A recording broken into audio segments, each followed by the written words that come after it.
A man accompanied by his cronies was preparing to abduct a bride in the street. His plan was simple: a staged abduction, a real humiliation, aiming to disgrace his arch-enemy, the Zhao family.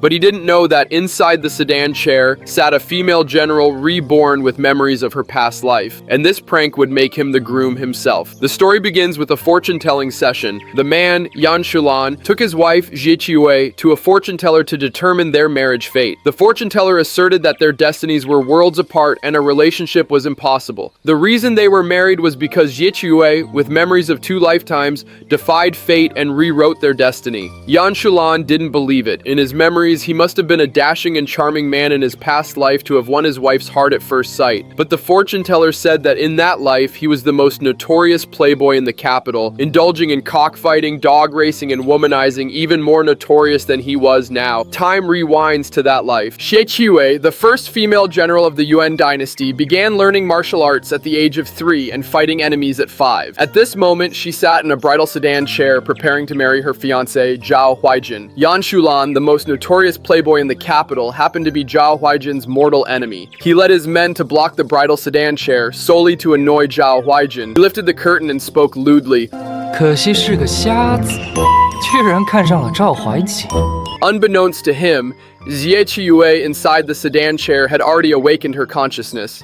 In her previous life, it was Yan Shulan's farcical attempt to abduct her from the wedding that delayed the auspicious time. She returned to the Zhao residence, only to find her fiancé embroiled in an affair with her personal maid. She died filled with resentment and was given a second chance. So this time, when Yan Shulan feigned affection and asked her if she wanted to marry him, Jie Qiwei gave him an answer he never expected. He was willing. The playboy was utterly dumbfounded. He had intended to humiliate her and leave, but the other party took it seriously. Jie Qiwei acted swiftly and decisively, hoisting Yan Shulan onto her horse, turning the horse around and announcing that they were going home to get married. The one who tried to abduct the bride became the one who was abducted. At that moment, Yan Shulan's parents were praying in the ancestral hall, begging their ancestors to grant them a daughter-in-law, even if she was physically healthy and could breathe. The next second, their prayers were answered. General Jie Qiwei descended from the sky carrying their beloved son. Meanwhile, Zhao Huaijin was frolicking with his maid in his room. He thought that with the emperor's decree, Jie Qiwei was bound to marry him, but he didn't know that the emperor had already given Jie Qiwei a blank imperial edict,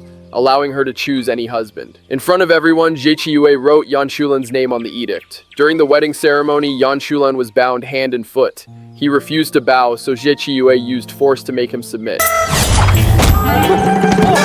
He refused to bow to his parents, so they forced him to. When it came to the couple's bowing, he was simply thrown to the ground. A ridiculous wedding was thus completed. In the bridal chamber, Yan Shulan continued his stubborn resistance. He claimed he preferred women of captivating charm, not someone like Jie Qiwei. But he forgot that she was a female general capable of taking the head of a general amidst a vast army. Jie Qiwei showed him what absolute dominance meant.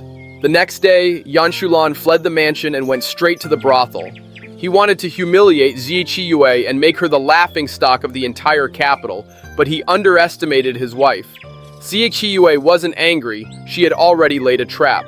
She knew that Yan Shulan's lifeblood was his invincible fighting rooster, General. She had the rooster stolen and then posted notices in the streets, ordering the public execution of this thief rooster. Yan Shulan arrived at the scene to find his beloved cock, General, about to be executed. He wanted to report it to the authorities, but Jie Qiwei had already arranged for a shill to accuse his fighting cock of stealing a civilian's chicken and causing chaos among the flock. Yan Shulan was speechless, and his beloved chicken was about to meet its end. Just then, Jie Qiwei appeared leisurely. She told Yan Shulan that the chicken in the pot was fake, the real one was in his hands. She set conditions. To get his chicken back, he had to apologize publicly, bearing a bundle of thorns on his back.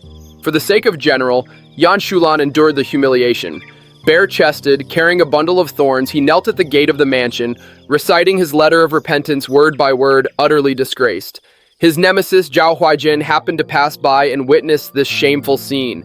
Yan Shulan finally got his beloved chicken back, but his eyes, as he looked at Jie Qiwei, were now filled with the flames of revenge.